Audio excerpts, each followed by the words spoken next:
Well, hello, this is Pastor Frank Lewis, and welcome to another program about marriage.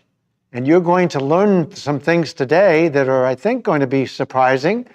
But I want to first of all tell you about my book. This is my book. It is a book that I wrote. It is the basis for everything that we're talking about in all the books on relationships revealed, and certainly the marriage book. It's a book you can get on Amazon, and it is going to be extremely valuable to you.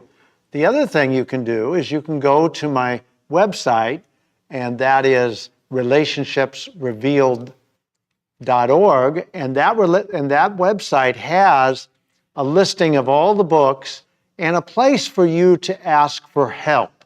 If you want help, I help people. I do counseling, pastoral counseling, and I have been a pastor for 12 years in my own church, and that's where I came to know about the key and how the key is the key for your healing.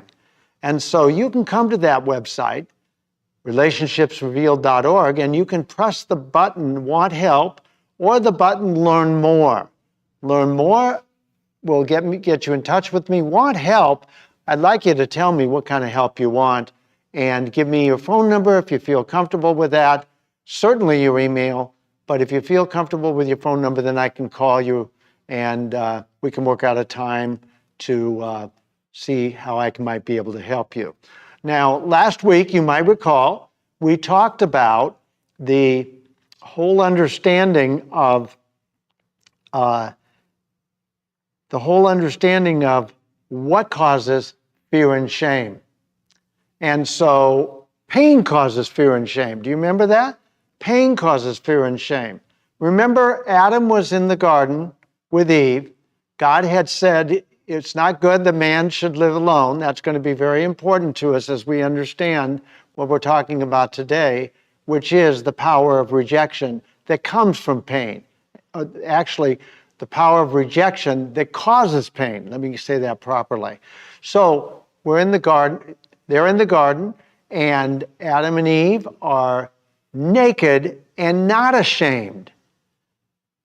After they disobeyed, they were naked and ashamed, and they hid. So they were afraid. So pain, where did the pain come from, you ask? I told you last week it came from their loss of the relationship. They were separated from God. Did they die? Yes, they died spiritually. They were separated from God. Very similar to the way Jesus had to be separated from God when he went for 3 days and 3 nights into the belly of the earth. So this here, he passed the test that Adam failed. That's just a little side note for you. But what happened is they felt excruciating pain from a loss. I lost my wife. She went to heaven in 2021, December 29th. And what happened is it was great pain. My first wife divorced me. It was great pain. Anytime you lose a relationship and it's unexpected, especially if it's unexpected, of a close family member, a spouse, or God forbid, a child, there's going to be excruciating pain.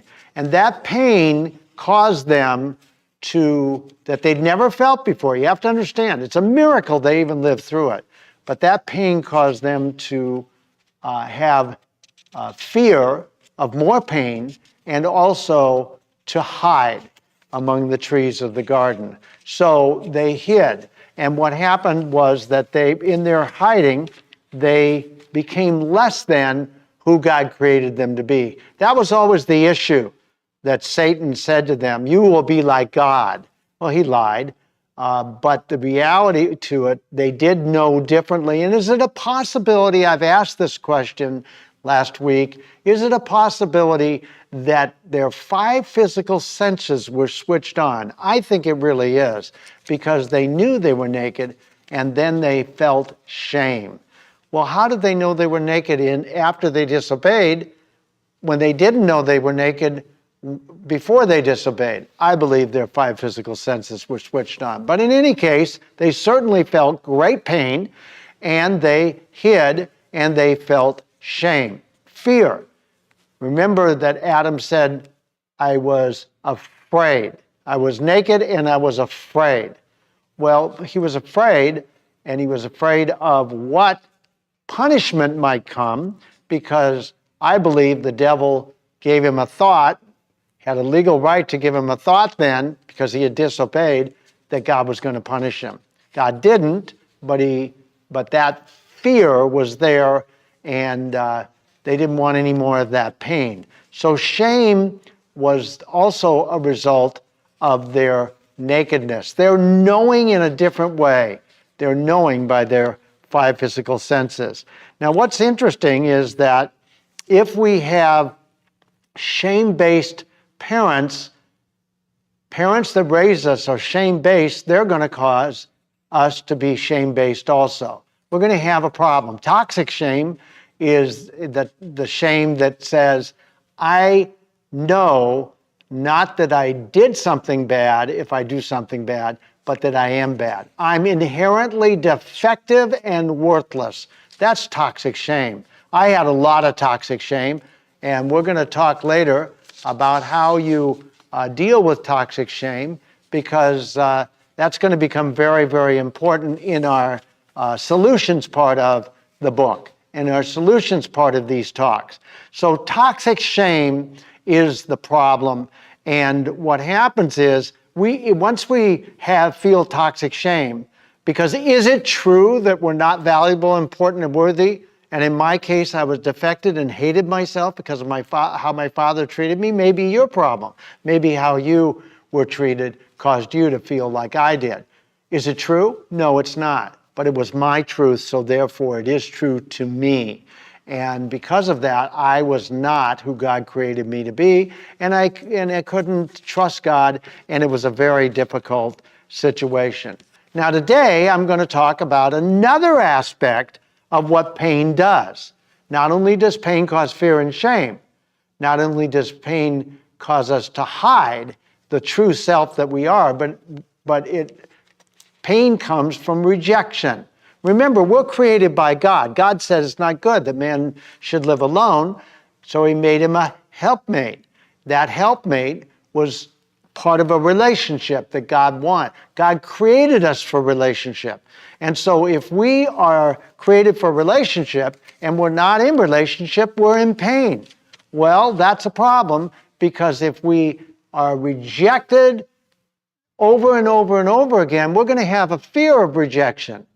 Now, rejection, I'm going to read to you, is defined as to refuse to accept someone or something, to rebuff, to discard as useless or unsatisfactory.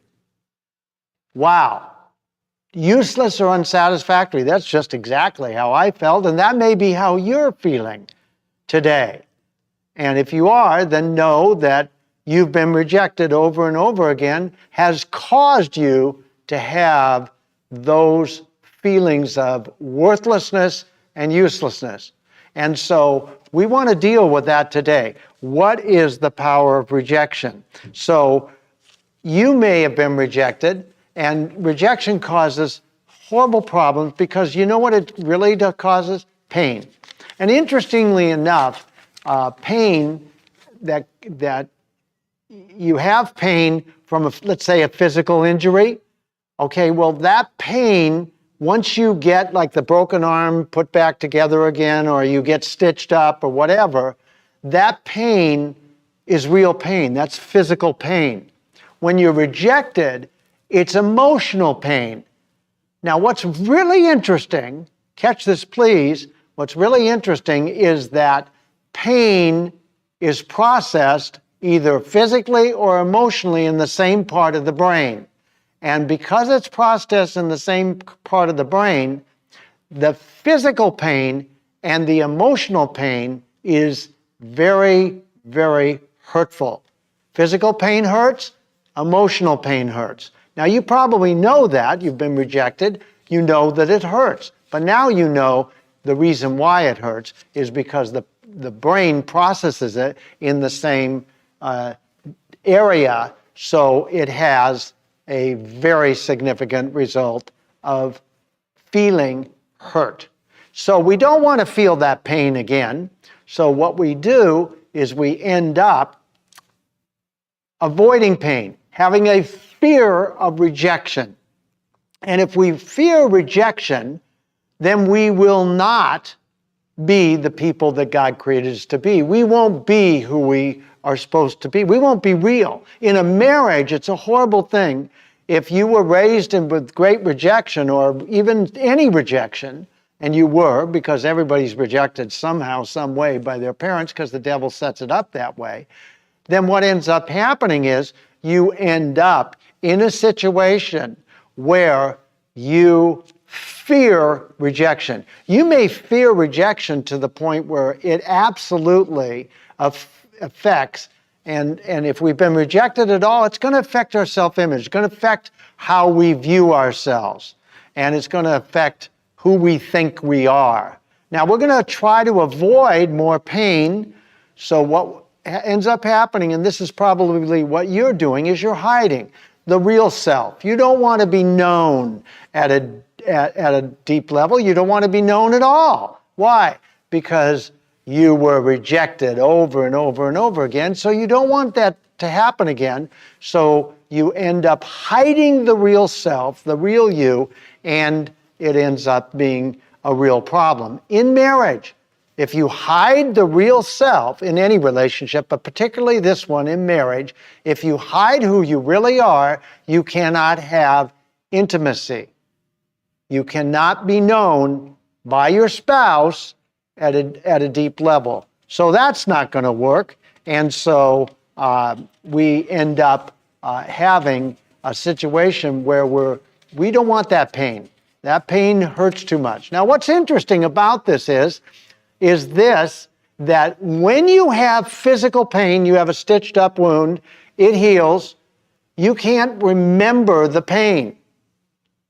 It's not like rejection. See, rejection, you have a memory and the pain comes back into your memory just like as when it happened. Well, that's very, very difficult to deal with. So people get afraid. Even a memory of the rejection of their childhood or rejection by their spouse can cause them to go into pain. Well, that's not good. And what it'll do is it'll cause them to avoid the people who've caused them pain. So you may be avoiding your spouse in certain situations. You may be avoiding others. And what that causes you is more pain, which the devil just loves, because you were created for relationship. And when you're not in relationship, you're in pain. And I talked about that a number of sessions ago. So that's the problem that we're dealing with, is the pain is very real, and the memory of it can actually cause us to feel the pain all over again at the same level of intensity as when we first went through it. So that's vitally important to know, and that's going to cause us to avoid pain at all costs. So pain from rejection lasts longer and actually is more intense, and certainly more pain occurs in the memory than any kind of physical injury. So pain literally hurts, and that's a very real, really very real situation. So if you're afraid of being rejected, then you're going to want to avoid rejection at all costs. And if you avoid rejection at all costs, you're going to have to please the people that are rejecting you somehow, some way. And we call that people-pleasing. And people-pleasing is very, very hard and causes dissatisfaction and no joy or peace in a marriage. Because if you can't be the person that you are God created you to be, you're not going to be satisfied. And your spouse isn't going to be satisfied, and it's not going to work very well. So what we want to do is we want to realize that fear of rejection puts us in a very difficult position for having a great marriage. And we certainly don't want that. So what we also know from when I did codependency is that if I need to please somebody and I need to be accepted, remember part of the definition was that I'm not accepted. Well, if I'm not accepted and I want to be accepted by my spouse or in another relationship, what ends up happening is that I'm going to end up in a place where I need to get my acceptance from somebody outside of me. Well, that's not going to work well, and it's the exact definition of codependency. And codependency means it is one of the major problems in marriage, so that there is no satisfaction and very little joy, and it just doesn't work well to be codependent. We know that for sure. So when you're afraid, you avoid people. You may even get into a place where you not only avoid people, you actually withdraw, and you are even maybe isolated and reclusive. Well, you don't want to do that because why? Because that's going to put you in more pain. That's what the devil wants, more pain for you. You don't want to do that. It's not going to work well, and you don't want to do that. And so you want to definitely realize that that is something that you want to, that's why you want to get healed emotionally enough so that you are not afraid of rejection. And that's very, very important. So you may be, remember I talked about shame and how shame affects because it's a result of pain. Well, guess what? Rejection will cause shame. Enough rejection. If you were rejected over and over again as a child, it will cause you to feel shame. And so you don't want that, and that's not good. I'm going to pull out my glasses here for a minute, and I'm going to read you out of the book. This is a chapter on rejection. What causes fear of rejection?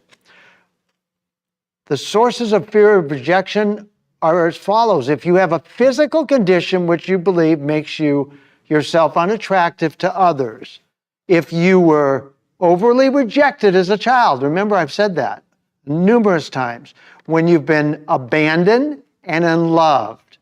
Were you abandoned? Did you feel abandoned? Were you unloved? Well, that's going to cause fear of rejection. If you've had a traumatic experience of being rejected over and over and over again, if you've never been exposed to healthy ways of dealing with conflict or disagreement, that happens in a marriage. In a marriage, you're going to have conflict and you're going to have disagreement. That's just part of relationships. You know, we all don't agree on everything. So you've got to learn to how do we deal with conflict and disagreement? How do you deal with conflict and disagreement? Because it's going to be important for you to be able to get healed enough so you don't trigger, because if you trigger, as I said in other prior programs, if you trigger, you're going to be out of control and you're going to lose control and you're not going to be able to have a good result in your marriage. So you may lack a healthy self-concept. Remember I talked about self-image. Rejection causes a unhealthy self-image, causes you to think that you're not worthy, not valuable, not important, and defective. So it causes that. You don't have a positive self-esteem, and you fear being alone. How many of you listening today fear being alone? Most everybody doesn't want to be alone.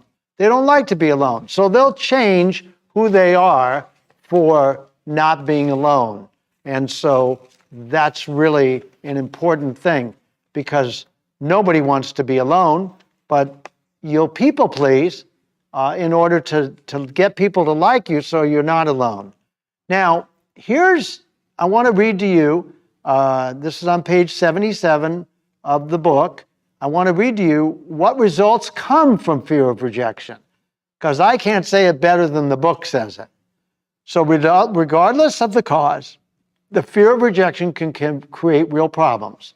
Number one, you can become obsessive in many areas of your life, especially in your desperate need for approval. That's the people-pleasing part of this. It can cause you to be clingy. You cling to others. You need others. You need your spouse. You cling too much to your spouse. You people please your spouse. Number three, in your marriage, you can become jealous and exhibit inappropriate, unprovoked anger. Why would you exhibit inappropriate, unprovoked anger? Because you're triggered. Something that's remotely similar happening in your marriage right now is causing something from the past to come forward, as I talked about before, and it's causing unprovoked anger. It can lead you, number four, lead you to drive others away from you. Why? You want to avoid pain of rejection. You often reject others to avoid being rejected yourself. Reject them before they reject you. Problem is, that causes problems in the relationship. Number six, it establishes a damaging pattern of emotional behavior, which can cause real hurt to your relationships and greatly limits your enjoyment of life in general. I told you, you won't have satisfaction, you won't have joy in your marriage. You won't have intimacy for sure. You won't be able to see into each other. You won't be the real people that show up in your marriage, so you can't have a real loving relationship. Seven, when you are rejected repeatedly, it can drive you into depression, anxiety, and self-hatred. That's what it did with me. I was rejected so many times. I hated myself. I was depressed, and it can evoke suicidal thoughts. Now, I want to say something about that just for a minute, because if you're having suicidal thoughts, you need very much to cry out to Jesus. You need very much to cry out to Jesus. You need also, if you're having any kind of suicidal thoughts, you need to get on the phone and talk to somebody. Call a suicide hotline. Do something so that you're not in that position of really doing something that will hurt yourself. Cry out to Jesus. He'll show up for you, and when he shows up for you, he'll change the way you look at yourself, and it'll be a very good thing. So you want to just give Jesus a chance if you have suicidal thoughts. And so you want to definitely realize that suicide is not the right way to go. Even isolation, if you're isolating, you've got to get help. Just get help. That's all it takes, is just get help. So we want to realize that those things that I shared with you are really, they're important enough for you to realize that they will keep you from having not only a great marriage, but a great life. It's just not going to work. And people pleasing isn't going to work in your marriage, and you're not going to have the kind of marriage that you want. Remember, I said you could have a marriage made in heaven, on earth, right now, as it is in heaven. But to do that, you've got to have healing. You've got to have a way to be able to get unresolved emotional pain dealt with so you don't trigger. You've got to deal with the rejection that's already happened, the shame, the fear of rejection, and it's very, very important that you end up in a situation where you start, through this process that I'm going to share with you coming up, you start to be able to really love yourself. Now you're going to say, love yourself?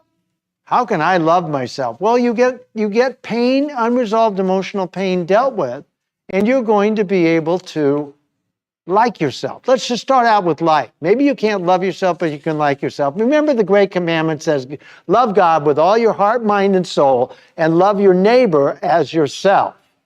Well, I look at that and I say, well, if I can't love myself, how am I going to love God, let alone my spouse? How am I going to love my kids? How am I going to love anybody?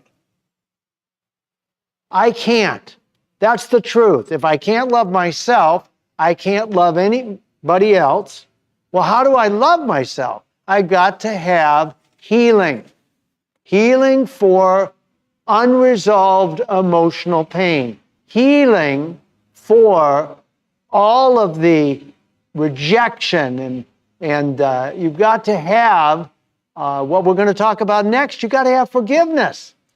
But one of the things you're going to be excited about is when we talk about the solutions, we're going to talk about how do you become more the person God created you to be.